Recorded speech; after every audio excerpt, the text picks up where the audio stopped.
Hello everyone, welcome back to Deep Tech Forum. Our next speaker is Dr. Egbert from Spaceborne United, who's going to talk to us about a very revolutionary concept, IVF in space. Dr. Egbert. Thank you for the warm introduction, Rico. It's my pleasure to be here, and let me start sharing my presentation. Indeed, about IVF in space as part of our mission to enable human reproduction in space.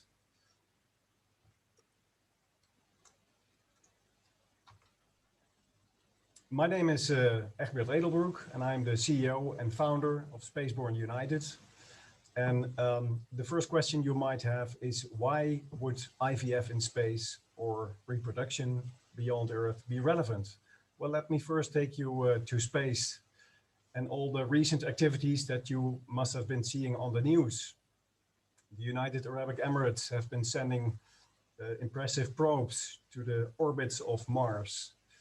NASA has sent another Perseverance rover with an actual landing on Mars again.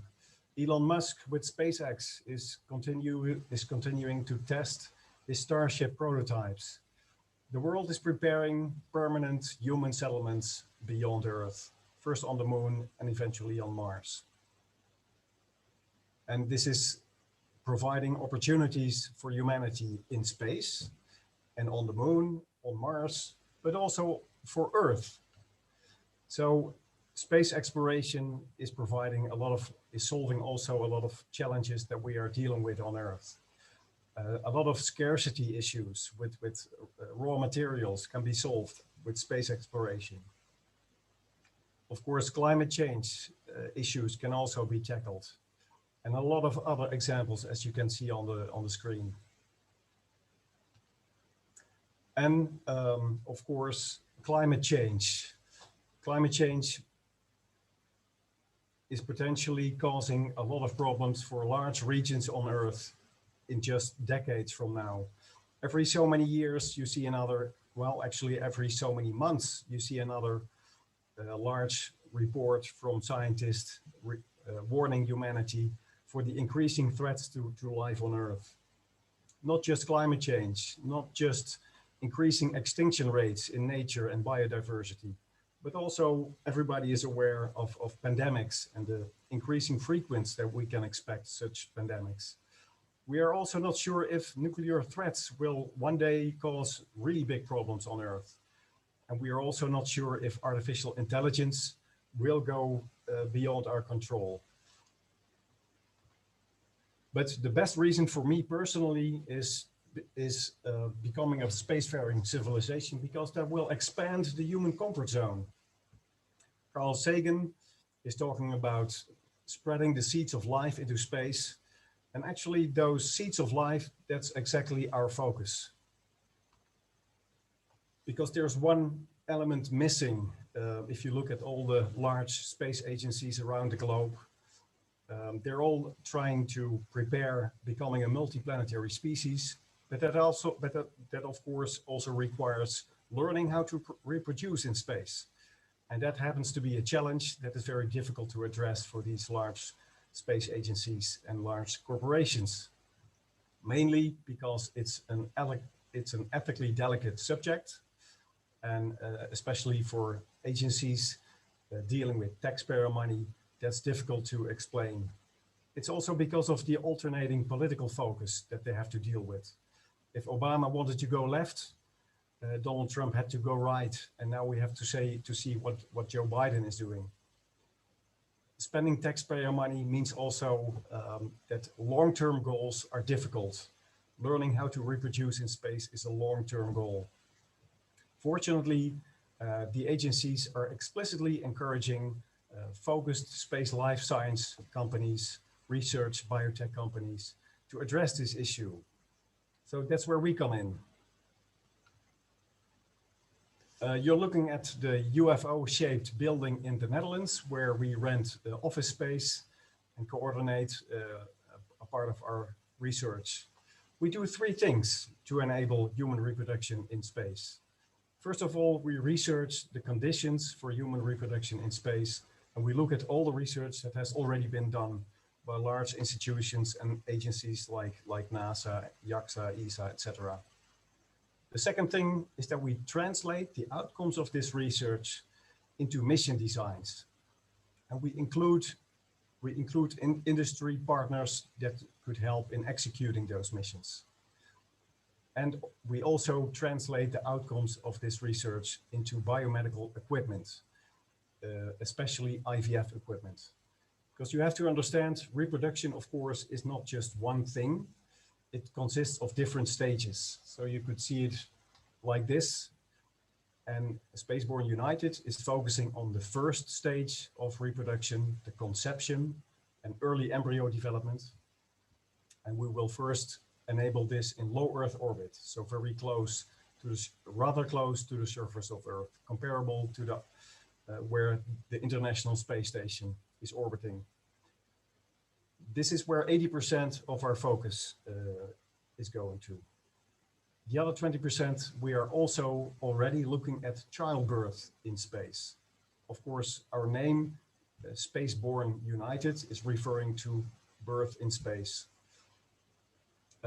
This is perceived as a step in human evolution, but we are a research and biotech company, so our goal is to enable reproduction in space, and that means that the scientific value is focusing on the gravity level on Mars, for example.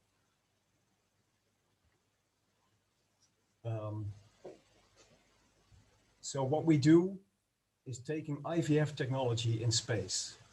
This is also called assisted reproductive technology. And we use different technologies to enable this. We work with IVF on a chip because we need small volumes, because that's far more cost effective to take to space. On the right below, you can see an IVF technology. You can see the embryo incubator in a normal version that is used in IVF clinics on Earth. But that's a massive object. That's, it has a lot of mass. It is never optimized for its volume or energy consumption, etc. So we are optimizing and re-engineering existing IVF technology to apply it in space. And therefore we use technology like microfluidic management, IVF on a chip, and also small life support systems. We are developing biocassettes that are printed with micro 3D printing. I will show you a visual in the next slide. And we're also providing artificial gravity, adjustable artificial gravity, because with that functionality, we can learn if human embryos will develop at the right gravity level. And nobody knows at this moment if the gravity level on Mars, which is roughly 39% of the Earth gravity, as many of you will know, and we don't know if this gravity level will be sufficient for healthy embryo development and for healthy reproduction. So with our device in low Earth orbit, we can affordably test this, and we can discover what level needs to be present for healthy development. And this is a 5-day mission, 5 to 6 day mission. And after 5 days of embryo development, this process is paused by putting the embryos in cryo stage with cryopreservation. This is done because embryos need to develop further in a natural womb in the mother after those 5 days.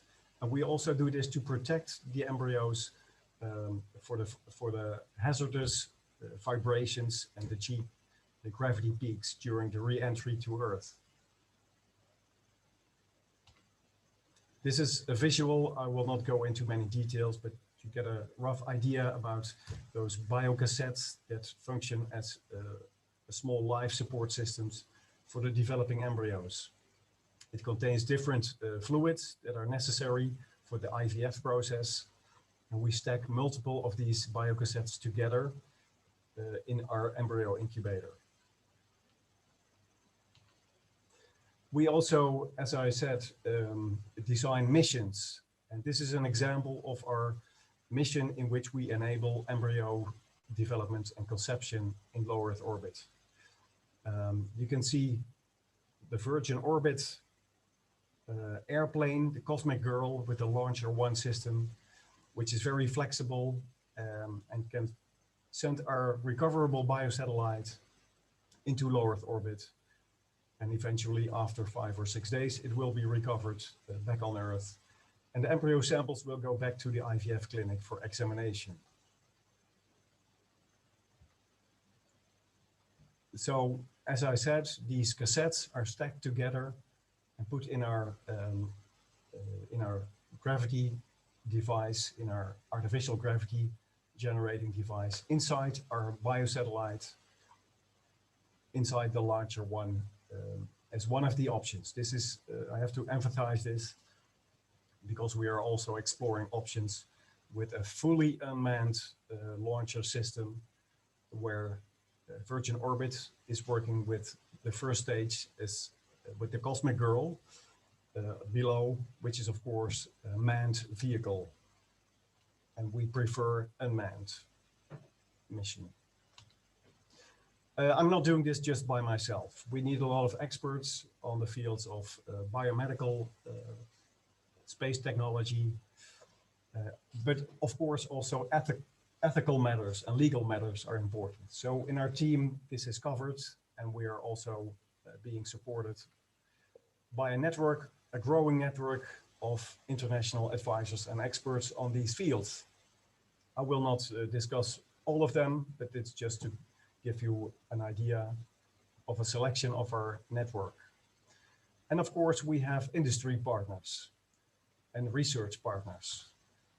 These are the main partners that are in negotiations, and this is a growing group of partners that can help us actually make this happen in space in 4 to 5 years, we expect.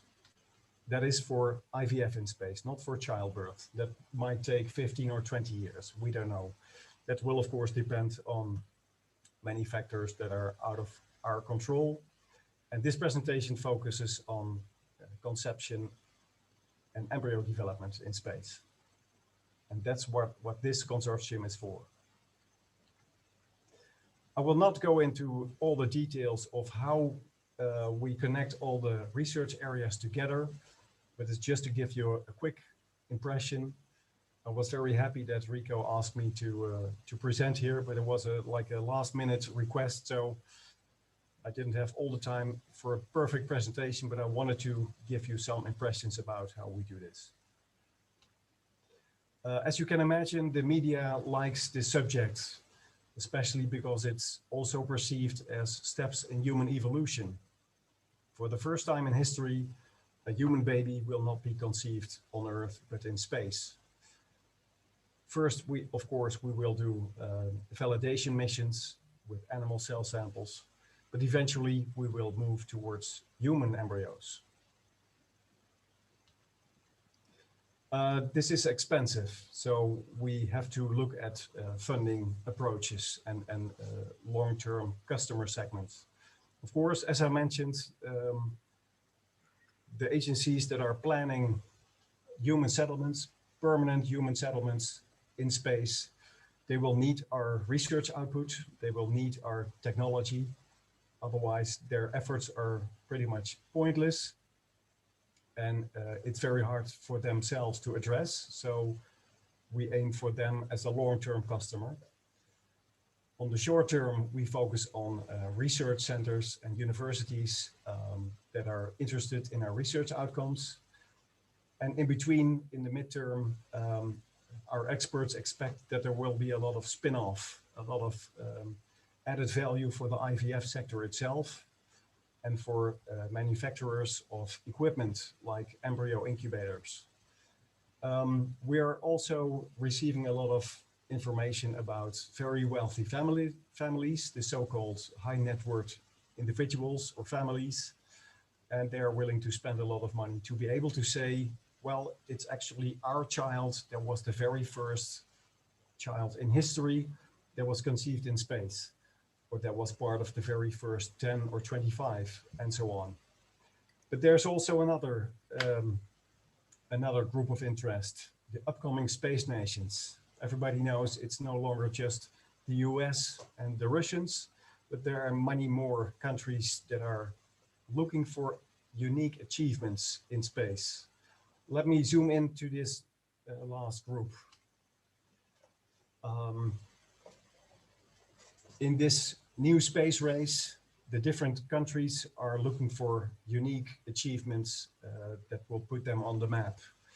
Like China has mentioned, they want to put the first woman on the moon. The United States and NASA, they want to put the first people on Mars, together with Elon Musk, maybe. So these different countries have also been showing interest in being able to say that we enabled the first human baby in space with conception and later on even childbirth. So this is also a function that we have, and this is sometimes conflicting with the ethical and moral values that we feel that we should embrace. I will not go in a lot of detail regarding our milestones, but we have been doing this for 5 years, more or less. And as you see, in 2023, we can expect the first validation mission where we test our equipment and where we are using animal cell samples. And then when the embryos are examined and they turn out to be healthy and they can grow into healthy animals and reproduce again, we hope we can soon move forward with human cell samples and human embryos. And that might be in 2024 or 2025. We also look at other research because you don't want to expose vulnerable embryos to the hazards of space regarding gravity issues and radiation damage. So we follow these trends and the cell sample enhancement, the radiation enhancement of cell samples to make our mission work. We also look to the future, even beyond 2025. We follow the developments of artificial wombs, human artificial wombs that are being developed as we speak, also in the Netherlands, providing alternatives for the plant reproductive organs when they go during long space journeys.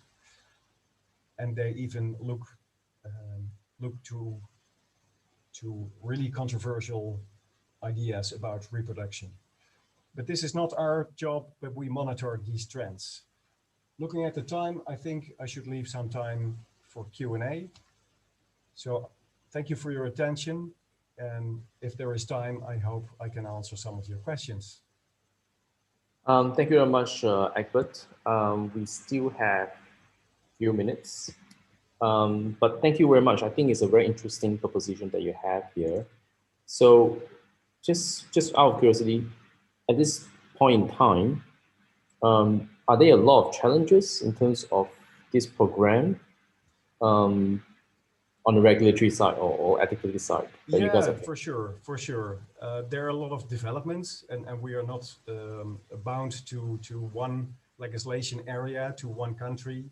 So we monitor the developments in different regions, but we of course want to comply with high moral standards, high scientific standards, and we don't want to rush things. But at the same time, we are being pushed, so to speak, to meet geopolitical agendas, and those can be conflicting, and that can be a challenge, yes. So do you foresee the challenge, getting lightened out a bit over the time as more and more people will go to space, and probably in a few years later when space tourism is happening, do you foresee that, this sort of challenges will be lightened up? Yes, we are working on a paper with one of our research partners regarding space tourism and the risks of space tourism in terms of reproduction, because the upcoming space tourism is expected to be a magnet for couples, individual couples or couples that will be sent by nations, because they would probably be interested in enabling the first naturally conceived baby in space. Also to be in the history books or to be on the map as an upcoming space nation. But this is medically not responsible. There are a lot of risks, and we want to make them explicit with this paper. Understood. I think that's all from now for me. Thank you very much for your time, Dr. Abbott, and sharing this wonderful, direction. I would say it was my pleasure. I think, and with the rest of the presentation. I see this very viable technology in the future, and when things are moving towards the space, from the moon to the Mars, I believe this would be a very interesting proposition for a lot of options for people, couples who are having trouble to conceive on Earth. We believe so. Thank you very much. Thank you very much, Dr. Abbott. Thank you. Thank you very much to Dr. Abbott, and we should be back in a couple of minutes. See you soon. See you soon.